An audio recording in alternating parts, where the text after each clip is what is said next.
Would you like to live your best life possible, regardless of your imperfections? Discover cutting-edge tools and inspiration to let go of your limitations and expand your life beyond what you've ever imagined. On Imperfect Brilliance, we help you tap into your unique gifts and talents, uncovering and letting your brilliance shine. Join certified facilitator and coach Betsy McLoughlin as she delves into different areas of your life to get unstuck and create the life that is truly possible for you. Betsy has changed her life by utilizing the tools and techniques she is sharing with you. What if your willingness to acknowledge your brilliance is the catalyst to creating a new reality? When you stop judging you, what else can you create in your life and in the world? Join Betsy live every Tuesday at 6 p.m. Eastern to create magical and joyous possibilities for an hour of laughs, questions, tips, and more. We are excited to contribute and play with you.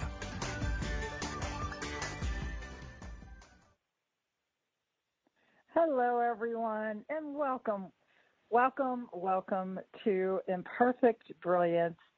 I am your host, Betsy McLoughlin, and I am really excited about this conversation we're going to have today with my guest, Teresa Thompson.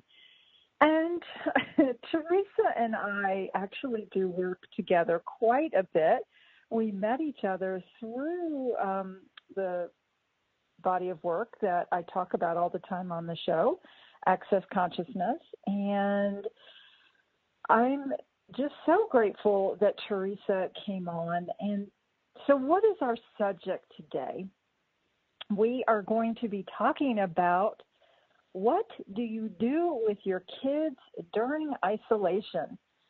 So this call is being broadcast in the middle of the whole corona isolation lockdown that's going on in the entire world. This isn't just affecting one area of the world, but truly so many different regions and areas. And I've hear even about pockets of places near my house that have outbreaks of the coronavirus and all the things that are going on. So it's a very, very, very different time going on right now.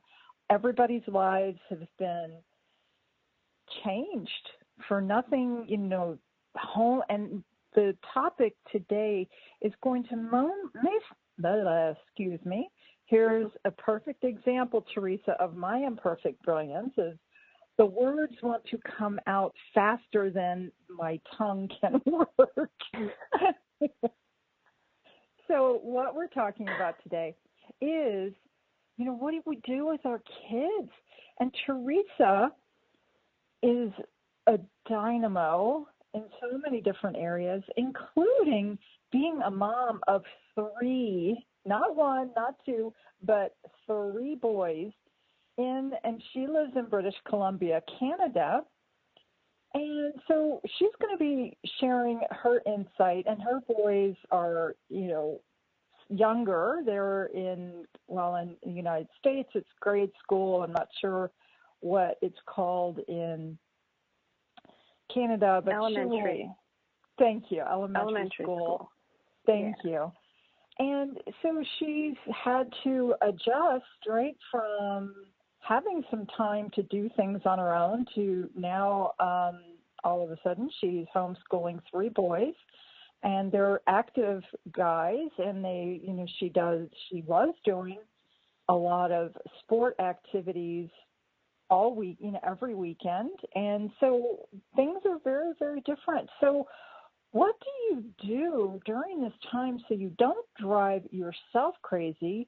How do you keep the kids from going absolutely bonkers, completely stir crazy, not killing each other, you not wanting to kill them, because that might not be the greatest thing to, end up in jail. You might get in trouble for that. Yeah.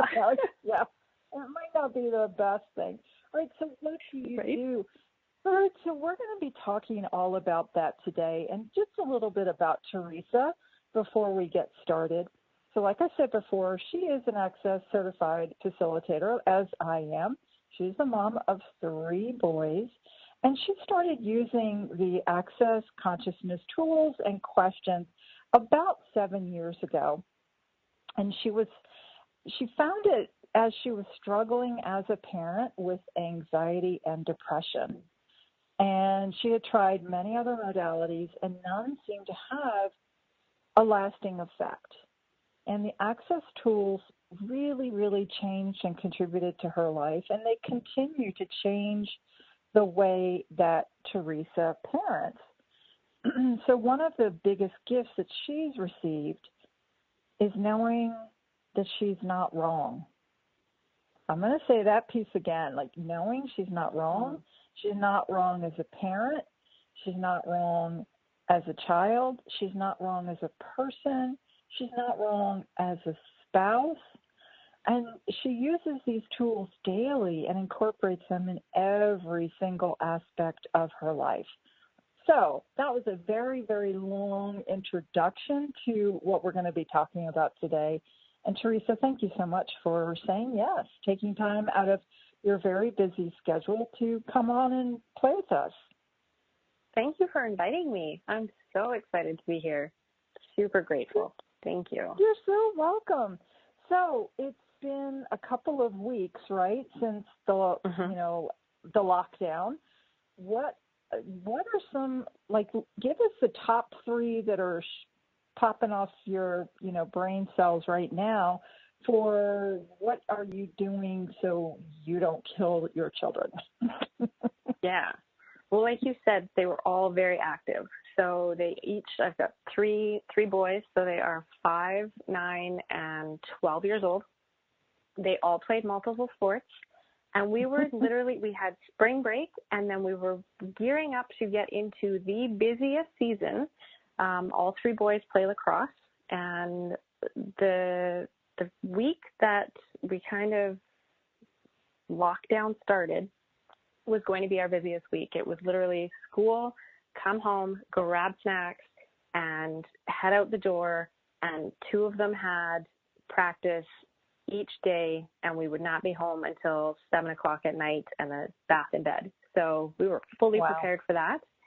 And then, the coronavirus hits, and school is suddenly, for us here in British Columbia, school is, I don't want to say canceled, but school is basically suspended right now indefinitely. So we don't have an expectation. There's no date like, okay, middle of May, end of May, you can start to go back. It is done indefinitely, so which could mean all the way until September. So that's a lot to wrap your mind around. Yes, it is. So suddenly going from, having something to do all day, every day to nothing. And when the boys don't really have anything planned, they do go a little bit stir crazy. So I had to get really creative. One of the things, and today was a different story. Today, of course, is the off day because we're talking about this, right? The last week to 2 weeks, we've kind of come up with a really loose schedule that we've been following. So in the morning, the 4 of us, because my husband works out of town, so he's gone for 2 weeks, and then he's home for 2 weeks. So when it's just the boys and I, the 4 of us sit down at the kitchen table, and they each have, an activity they work on.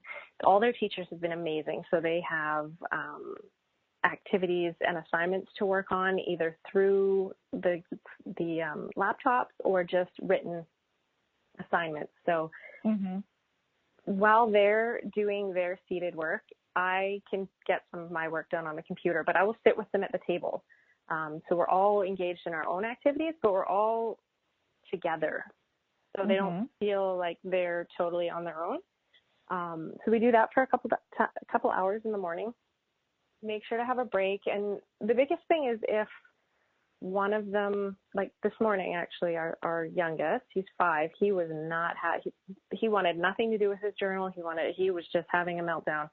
And so rather than forcing it, because that is part of the schedule, right?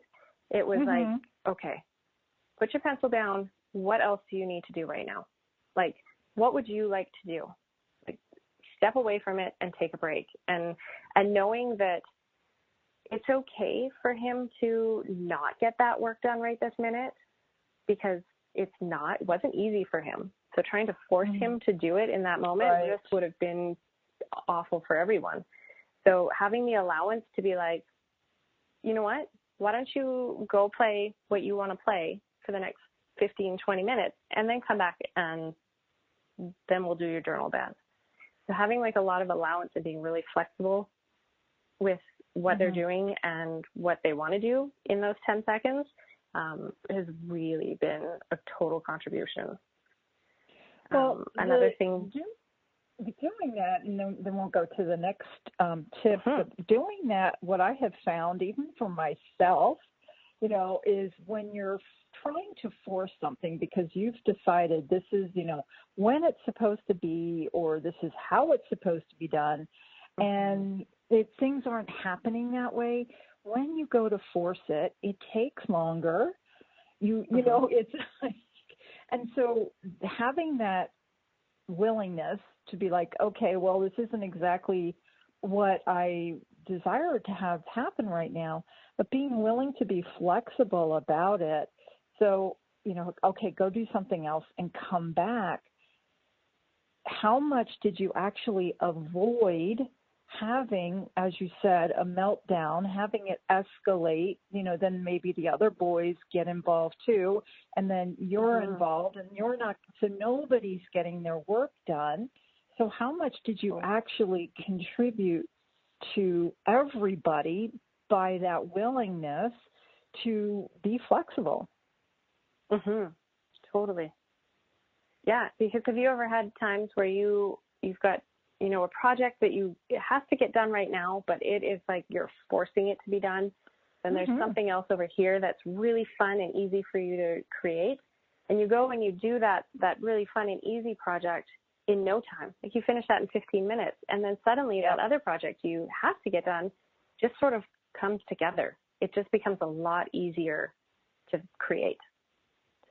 It's so true. It's so true. And that's actually, it sounds simple, you know, and so, but there's this element here of, if you're willing to have that allowance for yourself, or allowance for your children, or allowance for your partner, you know, who might not be doing exactly what it is that you want them to do right then and there, what a gift that actually is. That goes back to the whole, you're not wrong, you know, because, you know, he's supposed to do his journal according to the schedule from 9 to 9:20 for 20 minutes. If I don't make him do his journal because it's just not fun or easy for him right then, I'm not wrong for him not getting it done. And parent guilt is a huge thing. Well, let me ask you the other piece of that then. So if you're not following the schedule, and let's say he goes off and plays, and then he's just unwilling to do whatever it is that, you know, he's required to do, what do you then do to either, you know, and I'm using air quotes here, right, either get him back on track, or do you allow him to actually not complete whatever it is? So what do you do in that situation? Well, he's a little bit more flexible because he's only in kindergarten. But if that were even one of the older boys, where they kind of have more assignments that actually have due dates, I've asked them questions before, you know, like, okay, so if this isn't easy right now, what would you like to go do right now? And then like, I want to go play on the trampoline. Okay, cool. How long would you like to play on the trampoline for before you come back and finish your project? So it's still giving them a choice, but also they get to choose how long they go and do whatever it is that they want to do, but to know that this is something that they need to come back and finish. We have had conversations where it was just like, I don't want to do this at all. And I just asked them, you know, like, what will it create if you don't finish this? What will happen if you do not finish this assignment? And my boys have been doing Access for basically as long as I I don't always use, the Access consciousness exact wording with them because they're just kids. But, I'll ask them, like, what will happen if you don't finish this project? And then they kind of like, okay, my teacher will probably be disappointed. I won't get a good grade. And they'll start to look at it rather than me tell them why they have to do it. They look at it and look at like, okay, is that something that I would like to choose? No. Okay, I'm going to go on my break for 20 minutes and then I will come back and finish this project. Well, asking questions like that, instead of telling them, what they have to do and having them feel like they don't have any choice, that's when, I know for me, when I was a kid, that's what I would fight against. Nobody was asking me questions. It was, you're going to do this and you're going to do this now and, buckle down and get it done. And, I would just kind of quietly sit there and get it done, but be stewing the whole time. And I didn't have those options and choices. So to actually have conversations with kids and have them get that, they actually do have some choice, where so many children feel like they don't because of maybe how they've been spoken to or just like a scenario that I just talked about where, I was not really given a choice. So it's really cool to have some questions that you can ask kids so that they can start to see that actually they do have choice and the choices they make. And then, so that question, what do you get would happen if this is what you choose, is actually so empowering for them. You can actually see, like when I ask them, you can actually see their brain working at that, the consequences versus the reward, and weighing out their choices, and like, oh, you know what? Okay, I'll get it done. And sometimes there's something else, like within the project, or they're having, if it's a math problem, and the reason they don't want to finish it is because they're actually struggling with something in that math problem, or they're not understanding it. So then that's where questions come more into play. And it's like, okay, which part are you having a hard time with? Do we need to change the wording? Do I need to ask the question differently? Is there something that you need the definition of? Do you require a different explanation? Do we need to watch a YouTube video? Because sometimes I don't know how they learn some of the things. But there's so many resources to use, and often that can just change everything. Oh, I love that. Wow. Some really great information here. Thank you so much, Teresa. And it's really, this conversation, a lot of it is about empowering. It's empowering you and also empowering your children. And here's time for our first break. So stay tuned for more questions, tips, and conversation around how do you not go crazy with your kids at home. We'll be back soon. Thank you, guys.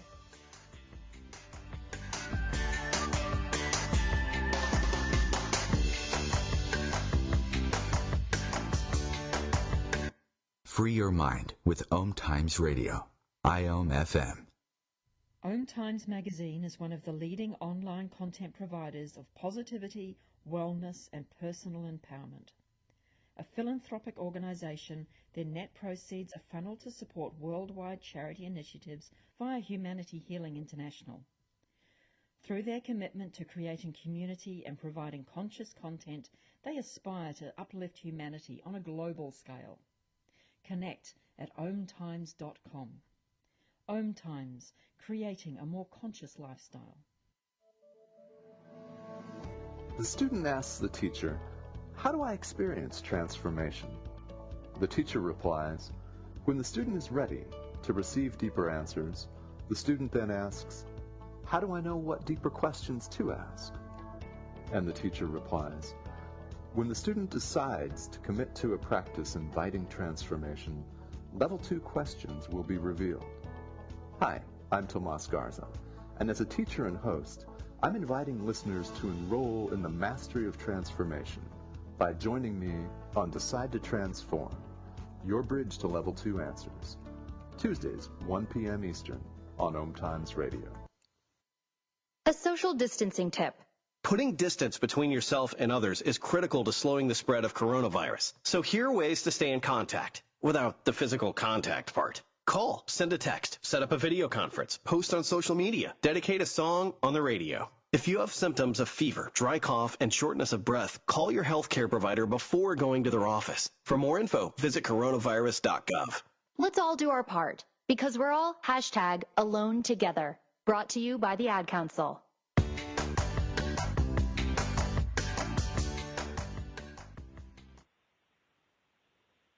Hi guys, we are talking about what to do with your kids during isolation, and I'm here with Teresa Thompson, who lives in British Columbia, Canada, with 3 boys, as she shared with us earlier. And we were talking before the break about empowering your kids and how in asking questions, and they start to see how their choices and the consequences of that, instead of being told that they have no choice. And so what other things were popping up for you, Teresa, as we were having this conversation? One of the other really big things, and it's kind of got to do, we talked about knowing that we're not wrong. Mm-hmm. Another piece of that is I've heard from a lot of other parents in the area that I live that, they're worried their kids are going to be too far behind, or they're going to be addicted to screens, or, they're going to be a whole grade level behind. And it's kind of like you gotta look at, it's everybody, every child's going through this. So it's not like, 27 of the 28 kids are still in going to school full time every day, and they are so far ahead of this one child who's been homeschooled. Like, everyone is together. And I think often parents forget that even when you're not doing, seated schoolwork, paperwork, journals, math, that kind of stuff, the entire world is like a school. So, like, I often look at all of the ways that we can unschool. So, for example, I knew that my oldest son, was looking at, before spring break, before, the schools were out of play, I knew he was looking at the laws of motion and force. And so we were putting up our trampoline over spring break, and one of the springs got stuck. And so we had to use all these different tools and ways, pulling, the trampoline pieces one way to get the spring off loose enough. So it was kind of like, just by putting up the trampoline, he got a lesson in the laws of motion and force, and, like baking. So now they can learn fractions and what actually is 1/4 of a cup, and, 1/4 of a teaspoon. 4 1/4 of a teaspoon actually makes 1 whole teaspoon. So there's all these different places that we can teach our kids that doesn't look like traditional schoolwork. That's so true. And I've seen so many beautiful documentaries and different studies and things about schools or teachers who go outside of the norm, of standardize this or standardize that, and how quickly children actually learn. It's just amazing. They're so fast. And, yet for a lot of kids, they're forced to be in, an environment for longer than they actually are required to be there. So the whole home, education that's going on right now, what if that's actually a far greater contribution to the kids than anybody even realizes right now? And I wonder what it is actually, what all of this is creating, for schoolwork and beyond, for parents and just all of it. Like because the world has changed. And so I'm really curious as to, and time will show, but I'm really kind of curious as to what is being created with all of these changes. Yeah, I agree. It's like the boys have a lot of resources now, a lot of different links that they wouldn't really have known about before. There's quite a few of the zoos and museums around North America all have live webcams, and you can do a virtual tour of a museum or the zoo. And so one of my sons was on one the other day, and he was like, "Oh my God, look, you can actually see like this koala bear is just sitting there and he's eating, and what does he eat? And what do koala bears actually eat?" So then it's like, oh, well, they, eat, eucalyptus. And so then we sort of went into more about what he wanted to learn just from, it was almost like just that little whisper of like koala bears. And then it sparked his imagination and his curiosity about what else can I learn about them. Yes. Yeah, so, and that actually brings me to one of the questions I was going to ask you, is what questions do you engage your children with to keep them engaged, keep them interested, keep them asking and reaching for more? So what are some of the questions that you kind of sprinkle throughout your conversations with your kids? Yeah, great question. One of the primary questions I ask quite often is, what would you like to create? And sometimes it can be just as, like it can be more directed or more specific, like what would you like to create in this situation? What would you like to create for dinner? Things like that. But then sometimes it's broader. It's kind of, when my middle son had to choose between going into these two different hockey programs, and he couldn't quite decide. And so just asking, like, what would you like to create? And what would it create if you chose this program over here? And what would it create if you chose that program over there?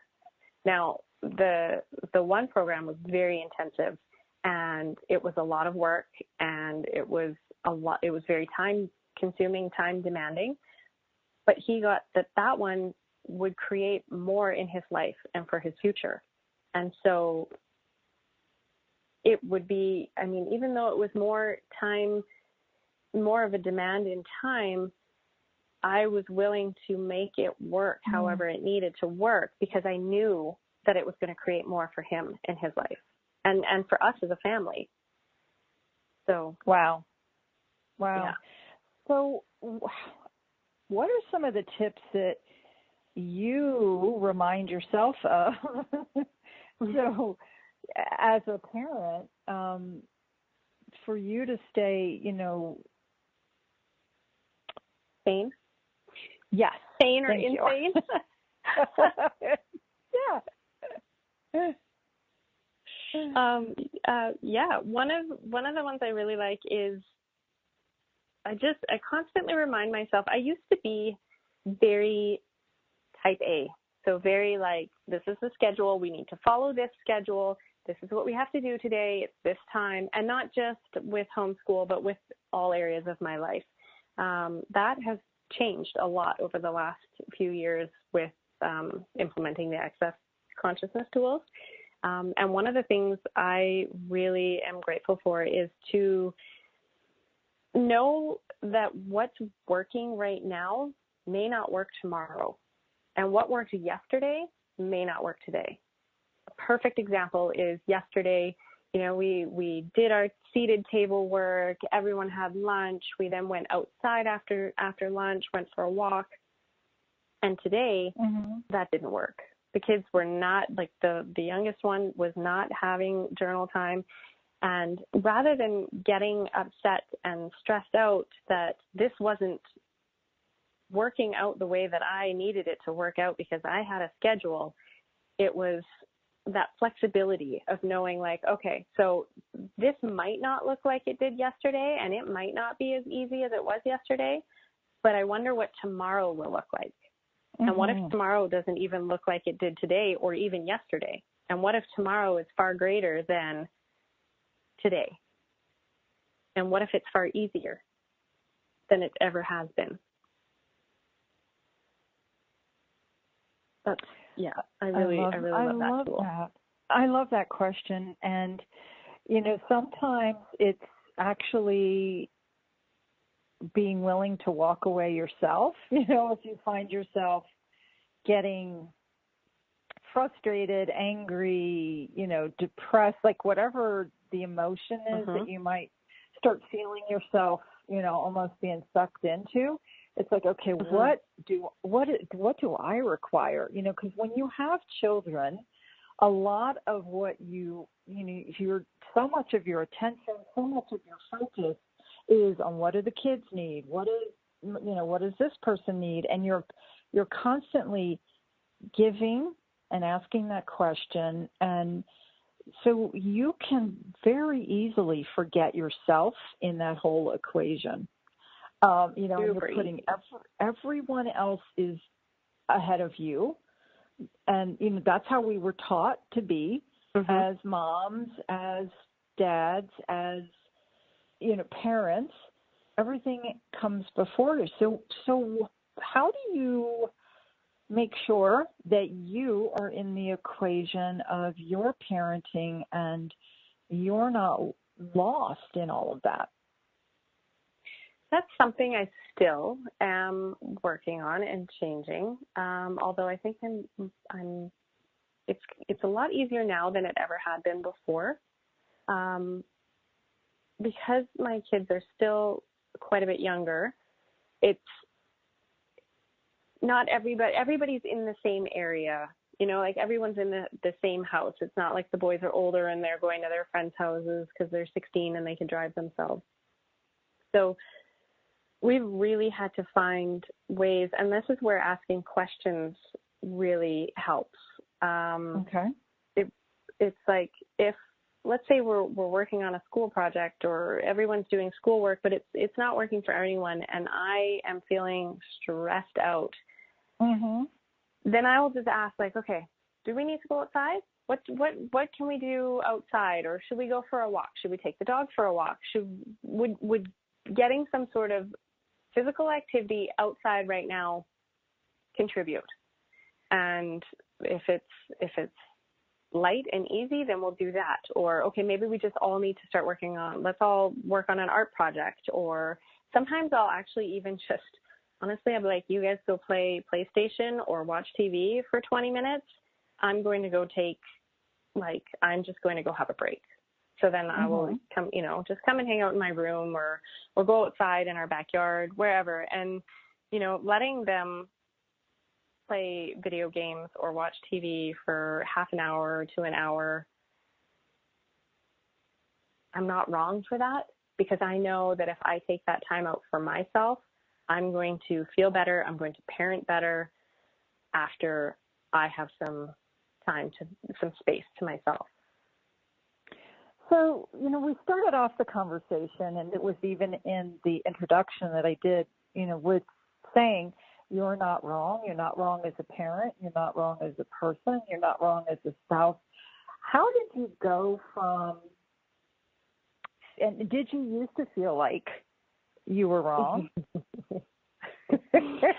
And I'm kind of assuming that you did, since it was in your write-up.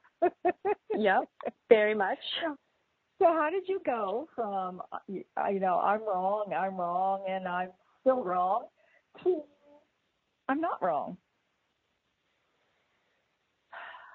I don't know that there was like one key defining moment, but taking a lot of Access classes, using the tools, and just telling myself, you know, when I'm feeling really wrong, just actually telling myself, I'm not wrong here. I'm not wrong. Because, yes, before I started using the Access tools, or even in the beginning for the first quite a few years, it's only actually been in the last 2 to 3 years where I really am like, oh, and of course I still have moments where I'm like, oh, so wrong for this. But it's way less than it ever has been. When I first started Access, I was just a stressed out, anxious, depressed mess where I thought everything I did was my fault. You know, like we only had 2 boys at the time, and they had allergies, and which were causing mood behaviors and physical issues and everything like that. And I just, you know, it's so almost ingrained in parents that it's our fault that our children are acting like the way that they are. The more that you see that they have a choice in everything that they do, you get to see like where you're not wrong and that you have a choice.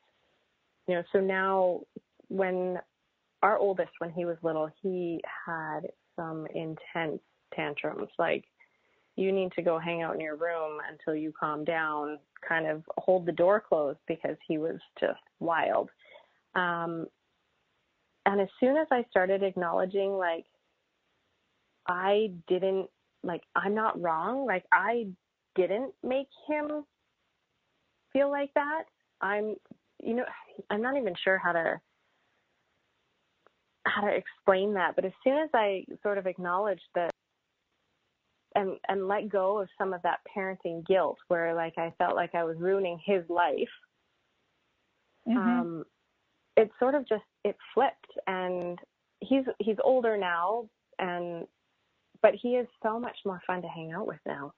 And I'm quite sarcastic, and my husband's quite sarcastic, and he's picking up on that. And now he can actually joke with us, and he can be a smart ass with us, as opposed to being incredibly sensitive and almost using his behavior and his moods as a way of manipulating me and my husband, but mostly, you know, like, I'm going to be miserable just to make you feel like the worst mother in the world.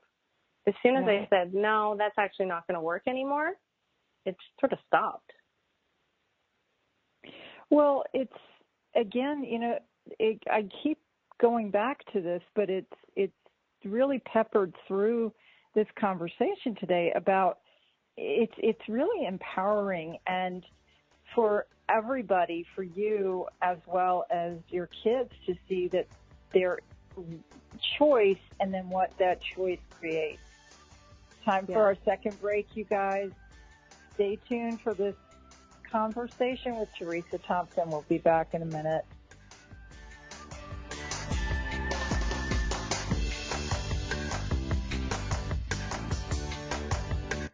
Connecting you with the best of the conscious minds in the world. OMTimes Radio. IOM FM. Host your show on IOM FM, the radio network of OMTimes Media, one of the more recognized brand names in the conscious community, and is backed by the extensive marketing reach of OMTimes. Hosting a show on IOM FM immediately connects you with our extensive dedicated community. Hello, I'm Lisa Berry. Join me every Monday at 1 p.m. Eastern Time for Light on Living, a chance to see new, hear different, and feel more as I shine the spotlight on all the ways to lighten the load of life's challenges.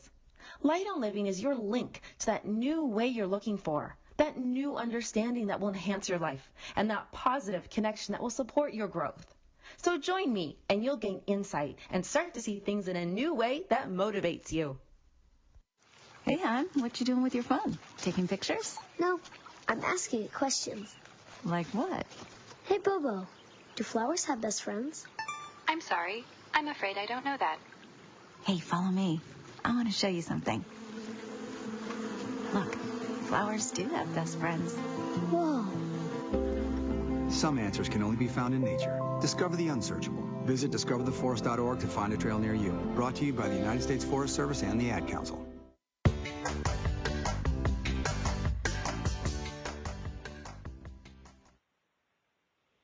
Welcome back, everyone, to Imperfect Brilliance. I am Betsy McLoughlin here with Teresa Thompson, and we are talking all about kids and empowering them and giving yourself permission and gratitude for yourself and reminding yourself that you're not wrong.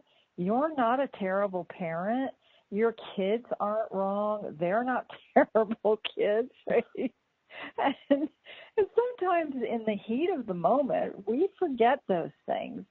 And that's okay, right? Nobody is perfect. I'm sure there are still times when, in spite of all the amazing tools and questions that we are so privileged to play with and that have contributed so much to our lives, I can still get cranky, and it's all okay.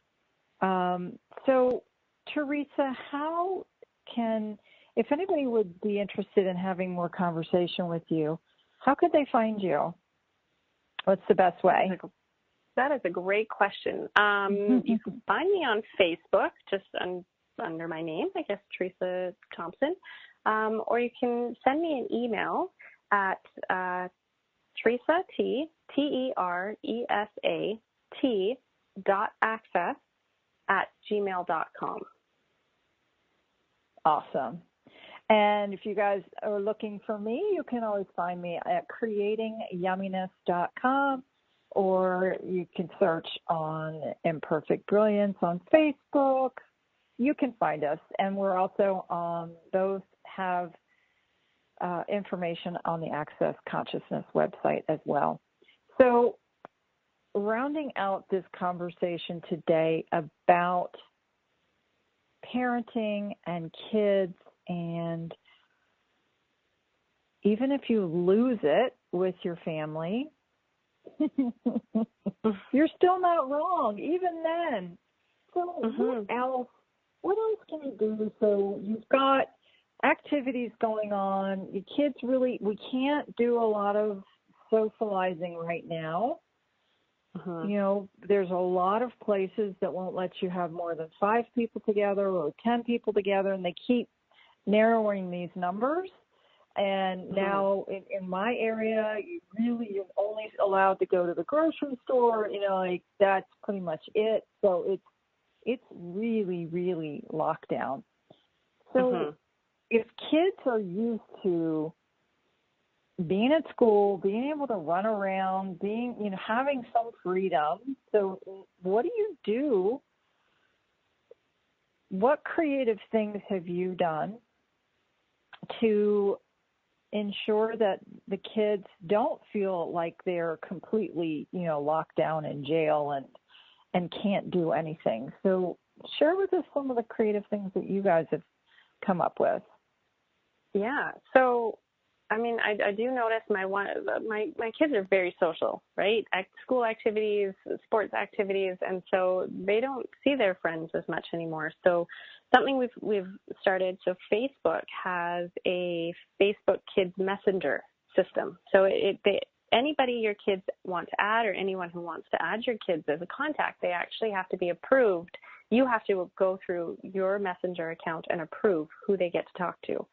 So I have added a lot of my boys' friends, so they can go on to those Messenger things and message their friends when they'd like to. If they want to have video chats, they can do that.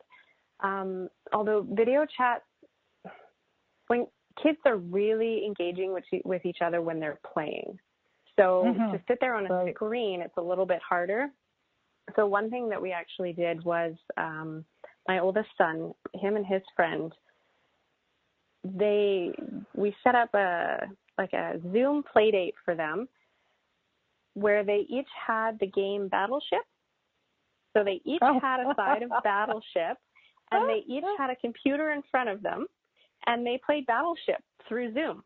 So they could engage, and it was easier for them to have a 45-minute conversation playing this game and engaging with each other, rather than just sitting and staring at the screen, which for kids can be awkward. And even for adults, if you don't have a topic of conversation and you're just staring at someone, it could be like pulling teeth. So we've been trying to find friends who have similar games and that we can do that with.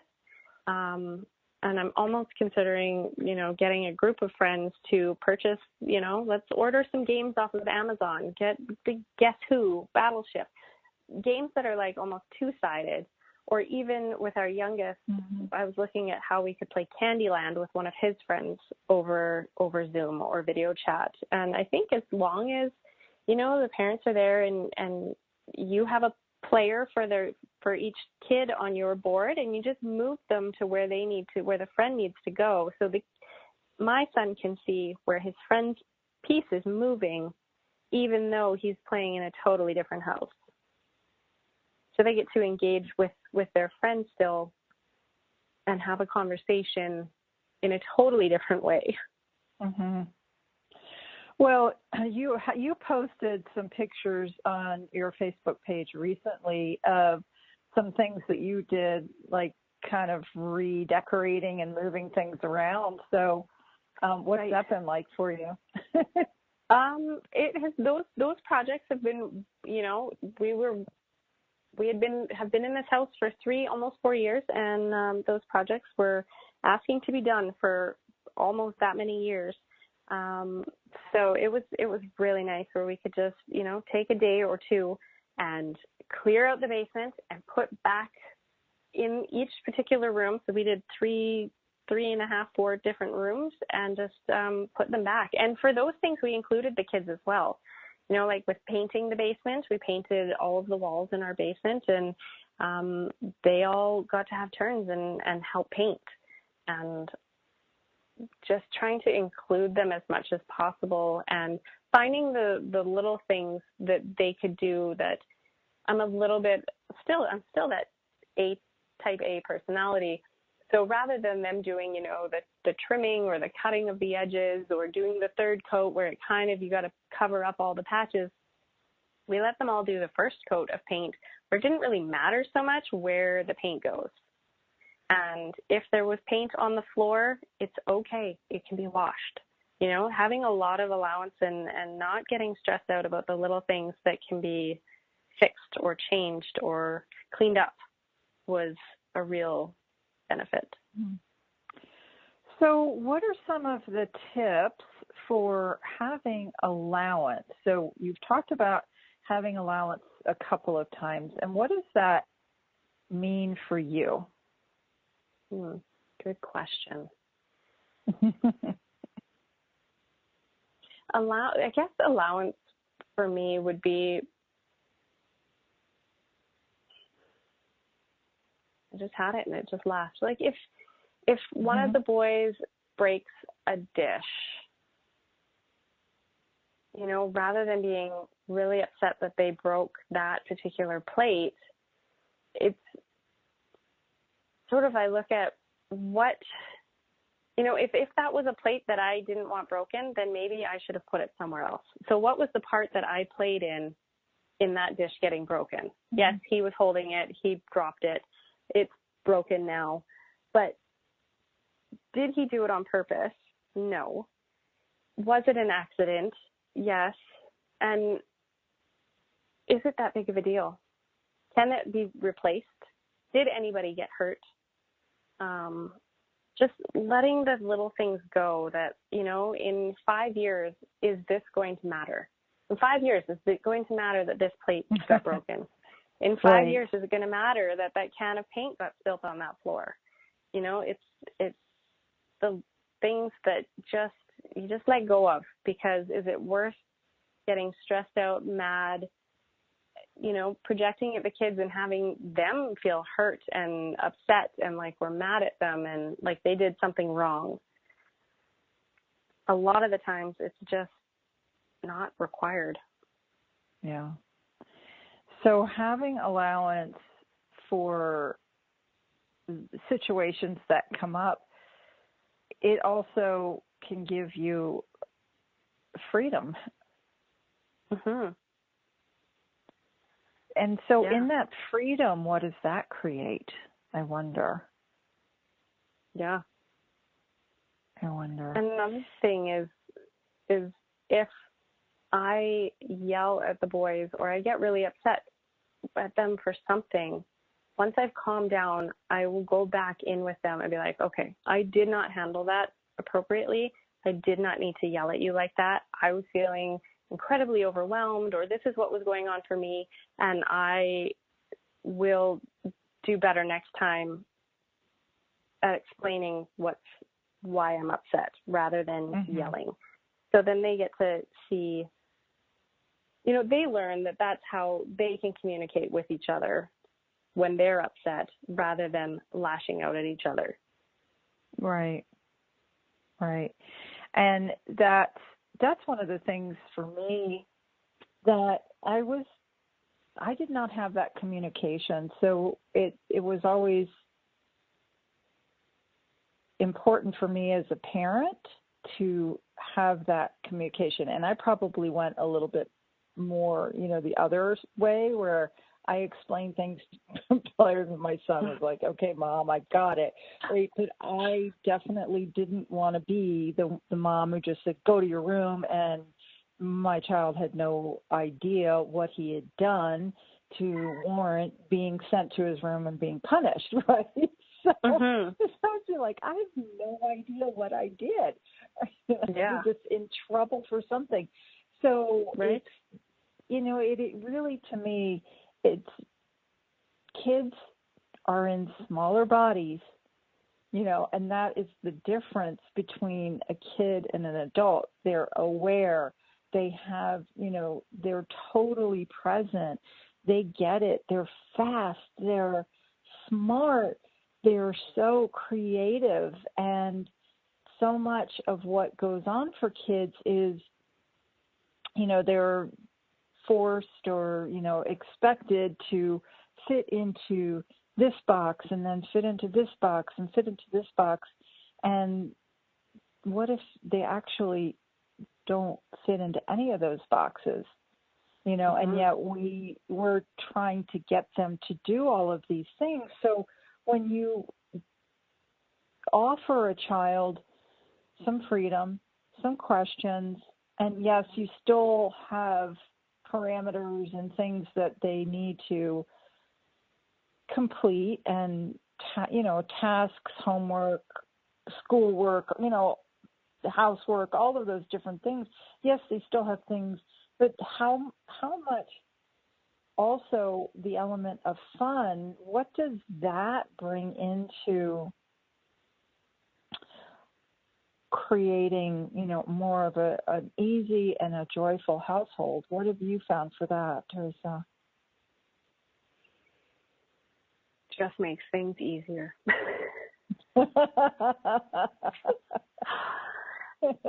When we're having more fun, or we play music when we're making dinner, or, everyone's just happier. They're more engaged with each other. They like each other more. They argue less, and they still argue, but they will argue less, or they will come and, they want to be rather. I used to be miserable almost all the time, and so the kids never wanted to really hang out with me that much. They didn't enjoy. It wasn't fun to be around. But now, if I'm happy, and that's where taking time out for yourself, whether it's inside the house or even going out with, some of your own friends, going out for the evening, can be a total contribution in how you are feeling. And if you're happy and you are just more joyful, the kids want to be around you more. And I find that they are more apt to help with things, making dinner or cleaning up the counters, or just little things. They want to contribute more. It's so true. When you're happy, when you do want to contribute more, and you want to play, and you want to engage, and it is this ripple effect that truly impacts every area of your life. It really does. So I know we've only got probably another minute or so left before the end of the show. So thank you so much, Teresa, for coming on today. And I've really enjoyed this conversation. And I wonder what other questions and contributions that we can be for all of our children, you know, whether you had any children of your own or you just know children, like what can we contribute to everybody? And what else truly is possible here? Yeah. Thank you so much for having me on. This was awesome. I'm so grateful. You're so welcome.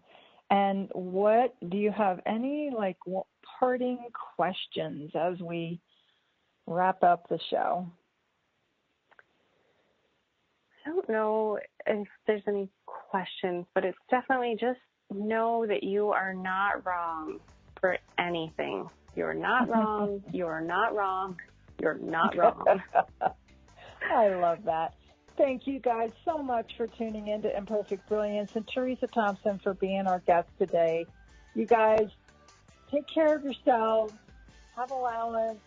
Have fun. Have joy. Have a great week. Thanks, guys. Thank you. Bye, Teresa.